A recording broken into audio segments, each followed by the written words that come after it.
I'm going to be on the water today with a rower whose Olympic dream began with a personal tragedy. We'll see how that worked out for him and how far his competitive rowing has taken him.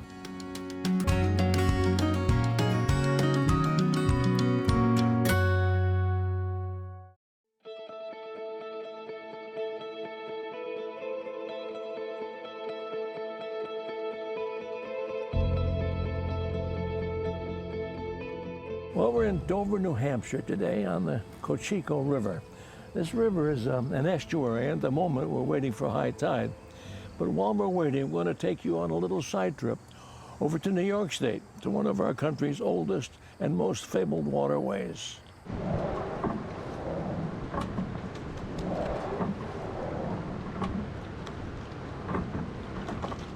There are more songs and stories written about the Erie Canal than anything, and lots of history too. Now, our guide to all this pleasure and all this adventure is Erik Frid. Pleasure to see you again, Erik. It's been a while. Nice to see you too. Now, you and I are in for a little exercise today, is that right? A little bit of exercise, yeah. Well, I hope so. I'm going to be in my kayak, and you're rowing your... A rowing shell, single rowing shell. Single skull shell, right? Yes, yeah. All right. Now, you've been at this a few years, have you? Few, yeah. Almost over 15 now. Wow. Amazing. Amazing. Well, we want to hear more about that, you know, as we go. And I'm sure we will. Also, your trip on the Erie Canal last year. Absolutely. You rode the length of that sucker. Yeah. That's a long haul. Yeah. I want to hear about that. But so we can hear about it on the water. So we embark, you suppose? Absolutely. Okay. Yeah, let's hit it. Let's do it.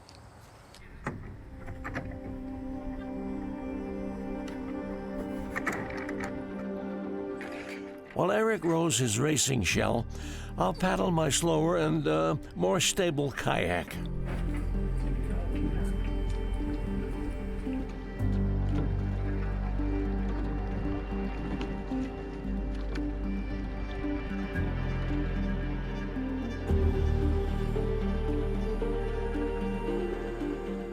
We take off from the dock at Great Bay Rowing in Dover, New Hampshire. We'll follow the Cocheco River for several miles. It's part of the Piscataqua River drainage basin, which flows near New Hampshire's border with Maine.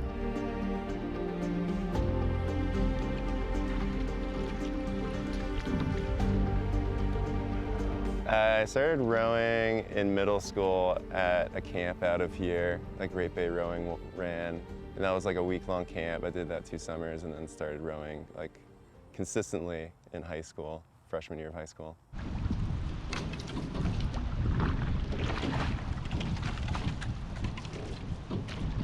Until he left for college, Erik spent his life in the seacoast area of New Hampshire, about 10 miles from where we are today. There's plenty of water here, both rivers and Great Bay.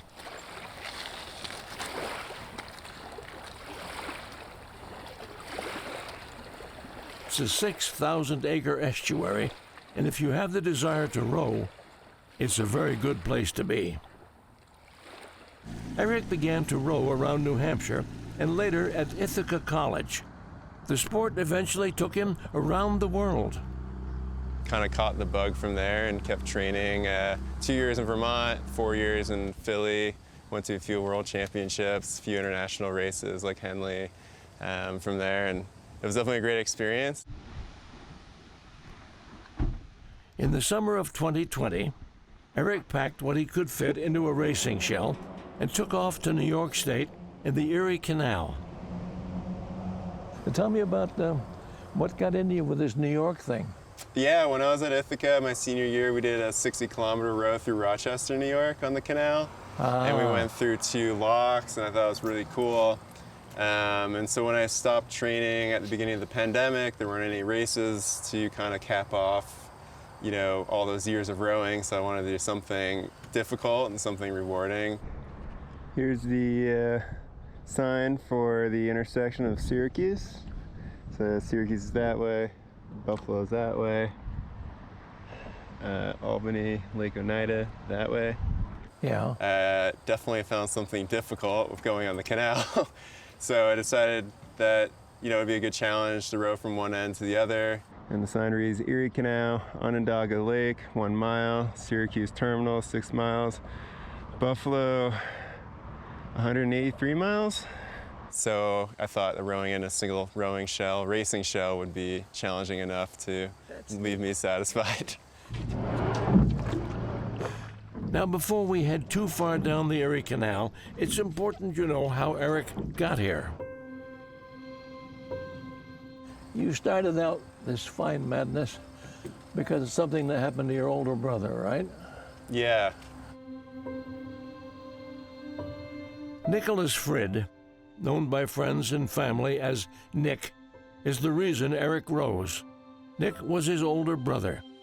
Born 8 years before Erik, he took to the sport with enthusiasm. Before Erik even considered sitting in a racing shell, Nick was already out on the water.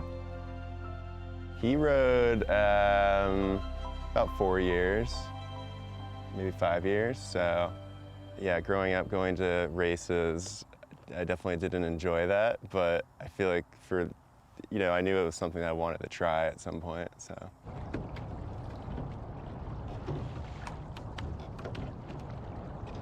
And it was like fun being a little kid watching these high school, these high schoolers be on a team and have a good time. It seemed like something I would really want to do.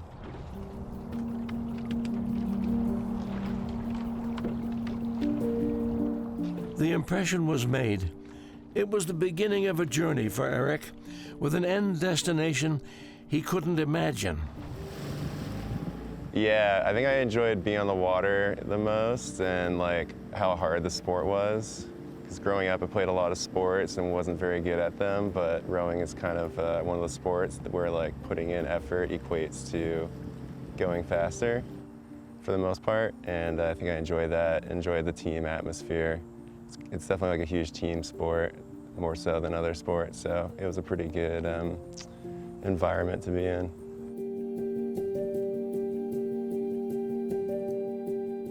Nick continued to train and compete. Erik remained his brother's loyal fan. With high school behind him, Nick moved on to row for the University of New Hampshire. On a cool October morning in 2003, the crew came ashore after a team workout. There was something about Nick that not even his family knew. He had a birth defect in his heart, and passed away out of practice. And so ever since then, I knew I wanted to row, and once I was able to get on the water, it was definitely a connection to him.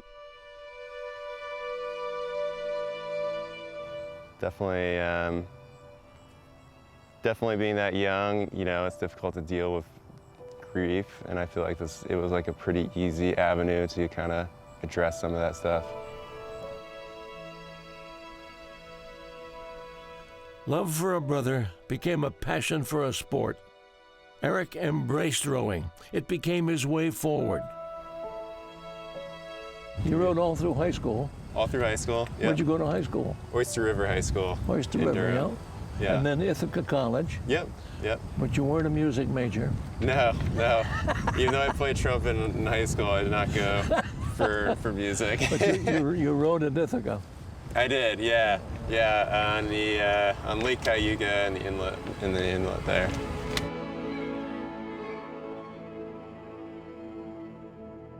There's more to Erik's story. But for now, we take you back to New York State and the Erie Canal. Here we go, Niagara River, start of the Erie Canal. So I thought it'd be just extremely challenging, especially to do it in a single. 360 miles, see you in Troy. Yeah, no, I just thought, I've always liked the idea of doing like a through hike or something like this. So this was kind of like, the equivalent for rowing. And the Erie Canal is such a unique body of water where it's, hundreds of miles of perfectly flat water. So definitely perfect for like a rowing shell.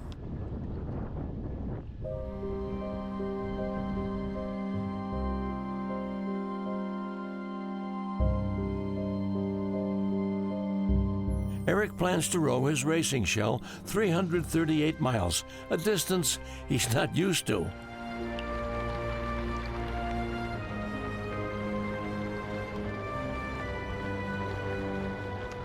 Who was your support person all along the way there? I didn't have a support person, so I just carried all my gear in the boat, which in hindsight was a bad decision because all that dead weight really wears on you. But I love you.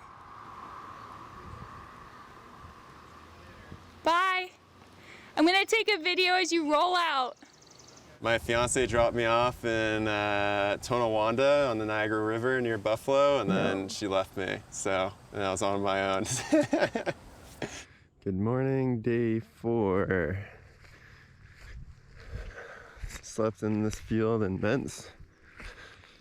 Now you camped some along the way, right? A little, half of it, and then at some point I realized that doing 70, 80 kilometers a day and camping on the ground was going to be a little too much on my back, and You poor thing. Yeah. So you could motel it or along the way. Lots of motels, right? Yeah. A few times I had to find somewhere to stash my boat.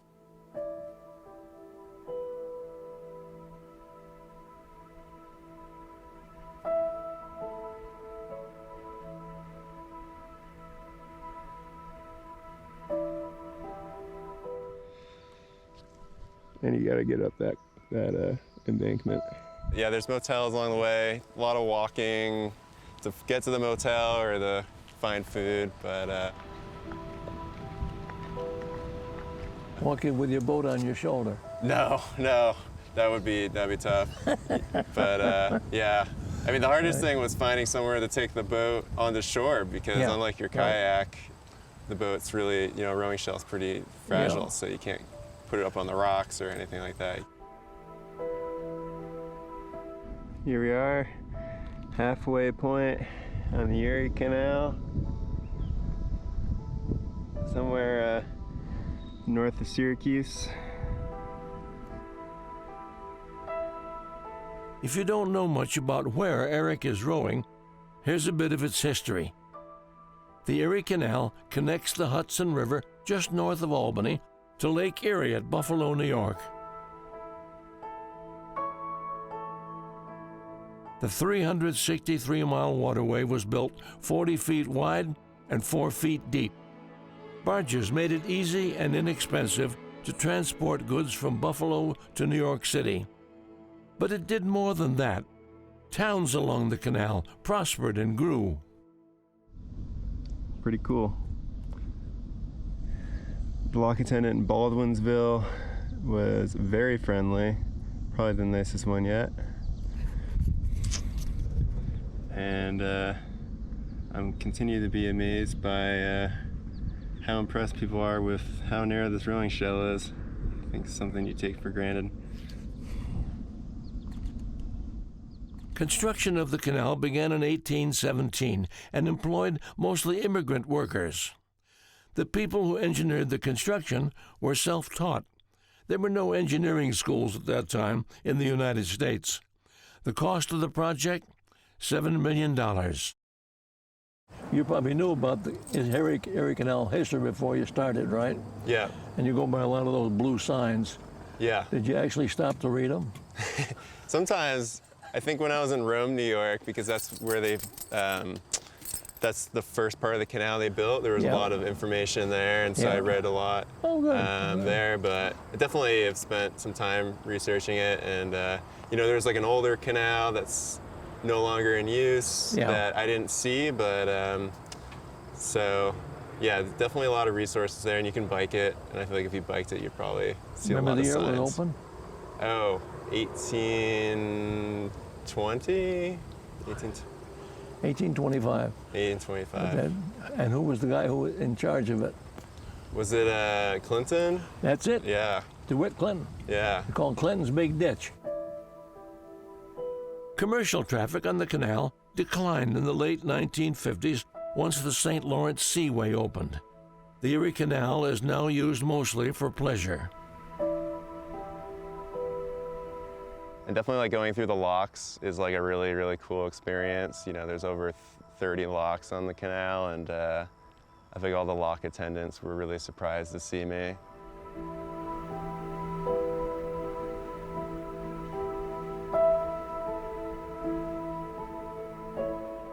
But yeah, definitely really cool, like just sitting there and being lowered down. Like, I think some of them are up to 100 feet of elevation change. So that was definitely really cool.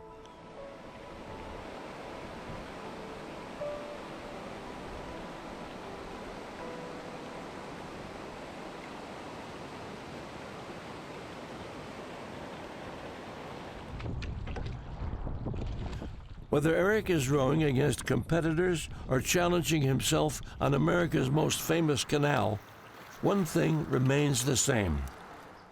You have to really work with the water, and I feel like the more you row, the more you realize that. I feel like when you first start rowing, you're kind of fighting against the water, but you know, the way that fluid dynamics work and whatever, you have to like, you know, really become one with what you're doing with the water and doing across the surface.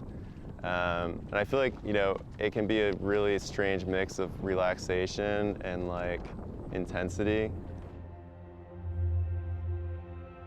Like, you feel pretty connected to the world around you when it's going well, but when it's not going well, you're kind of just frustrated and stressed out and sort of kind of going against the grain, so.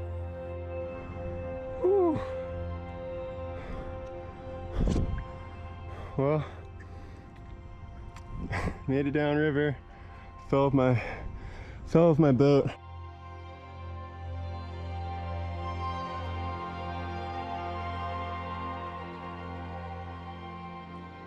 At Ithaca College, Erik's rowing was full steam ahead.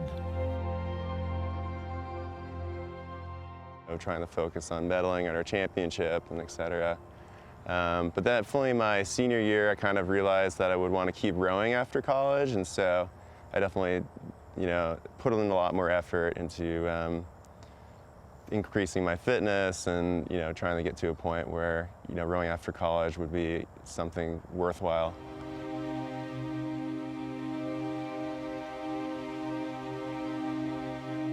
Erik ramped up his training and set new goals.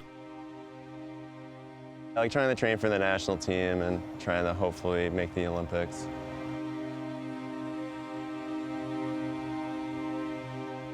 The way it works is essentially, you know, there's the U.S. national team, and there's certain events on the national team that are sort of, you know, like trials based, and the year before the Olympics, you have to like qualify, like meet a certain standard internationally. Like you have to finish like top 11, for example, or top 10 to qualify that boat for the US. I was on the national team for 3 years, and I went to World Championships in 2019. We didn't like finish high enough for our boat to qualify for the Olympics. So then you get like a final chance regatta the next year in Switzerland, which is like only 2 spots, like very competitive. And that's what I was training with. And then the pandemic happened, that event got canceled, the Olympics got postponed. And so I kind of had to like reassess and decide I didn't want to keep training for another year.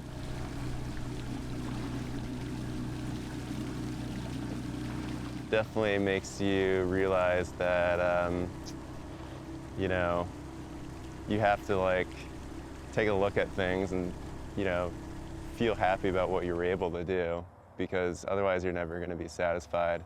And I think the most important thing is, like, if you're not happy with the process, you're never going to be happy with the results, you know? Like, the results can always be better, you know, and not everyone makes the Olympics, not everyone medals, so you have to find value in other things.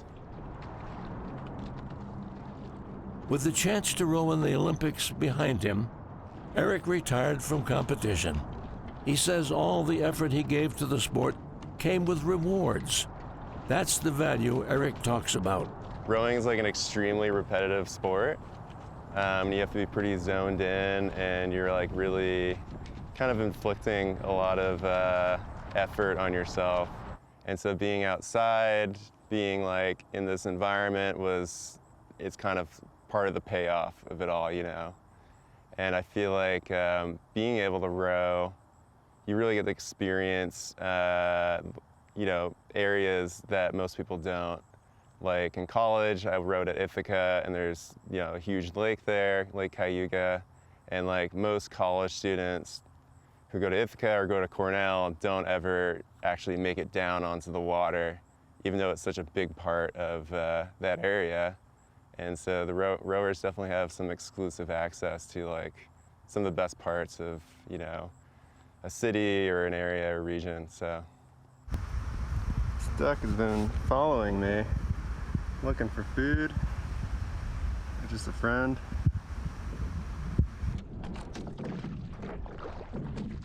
About 10 miles in, I should be able to see the other side. Lake Oneida has bested me, and I got about a kilometer in, and I was taking on water and probably would have been swamped within a couple of minutes. So a guy who flagged me down in his boat last night, let me store my boat on his dock, is going to figure out a way that I can car top my single on his Pontiac, and he's gonna give me a ride to Sylvan Beach. 8 days on the Erie Canal, and Erik's gone as far as he can. it ended up being 318 miles. The full length is 338, but 20 of the miles I wasn't able to do because it was on Lake Oneida. Morning from Lake Oneida. You can't really see the other side, and unfortunately what is generally a prevailing western tailwind is... I was planning on doing it. The morning of, I woke up, it was like ripping headwind, white caps, my boat was swamped. It's a shallow lake. It does get choppy. I lived out there for years. Okay. Just south of Lake Oneida Lake. Yeah. So, you know, you can't see the other side when you're on one side of it, and so I'll go back one day and get that done with, but with my schedule that I'd planned out for the trip, I decided to get some help and go around that. But so it's been quite the journey. I don't think I would do it again, but that's why you just gotta go head first into things like that. And yeah.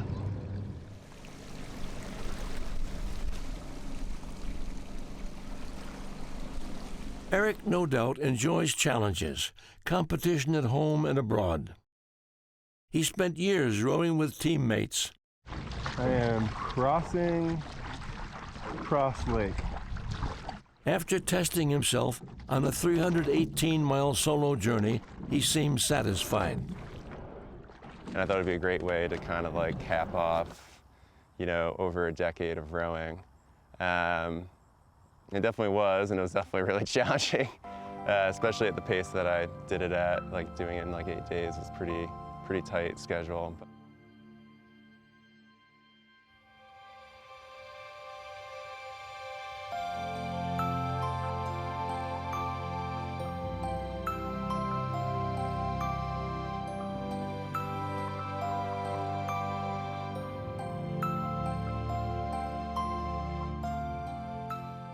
A rowing career that began with the loss of a brother continues for the love of the sport. The journey Erik began as a young student continues. Yeah, we'll see. I mean, I feel like the past year or so I've been like, you know, I've been coaching a little bit, but sort of staying away from rowing that much. I would definitely love to row in team boats again.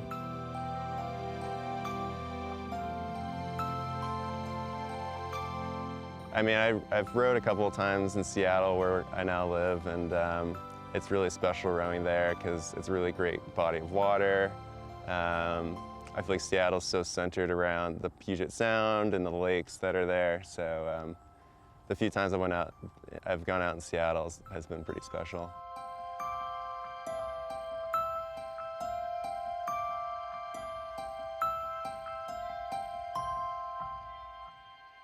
Well, we've had a lovely day on the Cocheco River. Absolutely. Erik had a nice row. I had a nice paddle trying to keep, I gave up and I came back. But you had a good time, Yeah. I hope. Okay. Absolutely. Kiki got a swim. Whether I don't know if she wanted to, but she did. And we've come to that point once again where we have to say goodbye. So I shall. Erik, grazie. Thank you. It was a pleasure. Tausend Dank. And we must not do it. We must do it again. Okay. Bye-bye, everybody. Hope to see you again on Windows to the Wild. Support for the production of Windows to the Wild is provided by the Alice J. Reen Charitable Trust, the Fuller Foundation, the Gilbert Verney Foundation, Bailey Charitable Foundation, the McAninch Foundation, and viewers like you. Thank you.